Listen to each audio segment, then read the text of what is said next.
What happens when we go somewhere new? How do we adapt to our new surroundings? Is this something you've ever thought about? Chances are the answer is no. That's why today we will be taking some time to venture into the unknown and discuss a way to think about your thinking so that you can recognize your place in new surroundings and new situations and act accordingly. How do we learn? In order to recognize how we think and how we react when placed into a new situation, we have to take some time to think about how we learn. This is not going the direction you might be thinking, though. We aren't going to talk about whether or not you're a visual, auditory, or kinesthetic learner. We're not going to talk about whether or not you learn best through reading, or writing, or doing, or anything like that. Today, we're going to talk about how you learn to act, how you interpret data and new stimuli in a new situation and respond to those new surroundings. This is taking the idea of learning back to an instinctual level. We're talking about learning as the natural process that you have done since you were a baby, but we're talking about doing it in a way that is purposeful. We're talking about Ooda. Ooda. Bless you!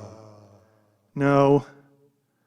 Ooda is an acronym that breaks down a systematic way for opening yourself up to your surroundings in a non-judgmental way, looking at your place or what role you play in those surroundings based on the observations you've made, and deciding on a course of action based on your observations and orientation, and finally, acting on all of that information and your decision.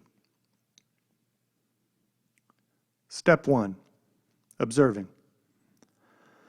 When faced with a new situation, we tend to focus on very little of the input that is actually available to us. This can be because we have been trained to act in certain ways in certain situations, or it can be because we don't have the training necessary to expand our observational skills to experience more. The first step in Ooda, observation, aims to fix this.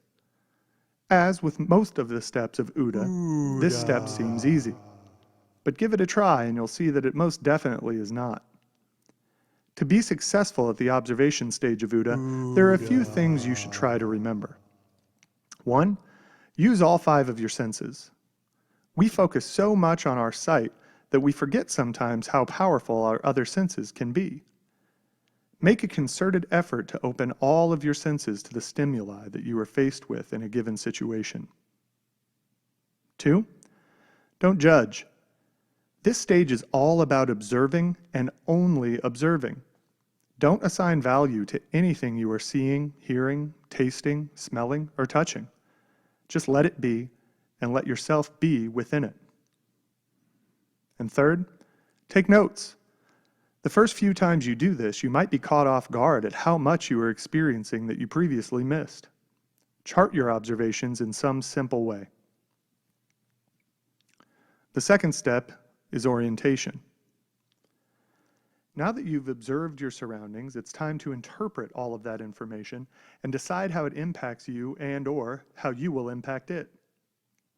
This is where you begin to assign value to your observations, to the observations you made, and pick and choose what is important to you and your goals.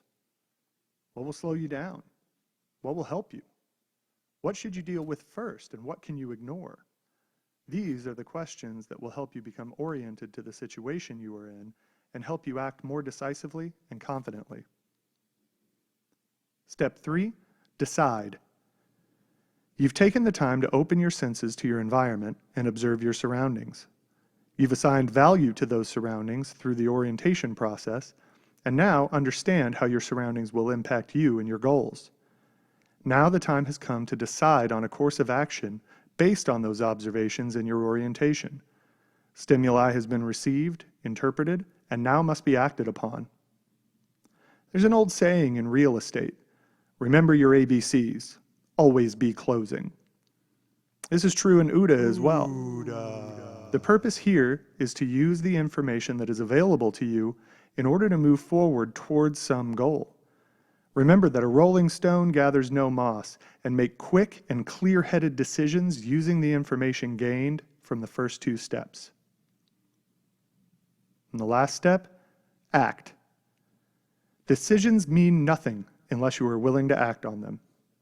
The final step of the Ooda process pushes you forward. After observing, orienting, and deciding on what to do next, you must act on that decision. This can be the most scary, but also the best part of this process. It's scary because there's a chance you might have been wrong, and your action will not help you in your goals.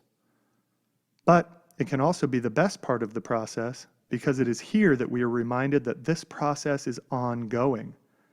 Whatever action you take will alter the landscape. It will change your surroundings. Those changes and alterations will give you feedback, which allows the OODA loop to start all over again. This is probably the most important aspect to remember about OODA. It is not a straight line.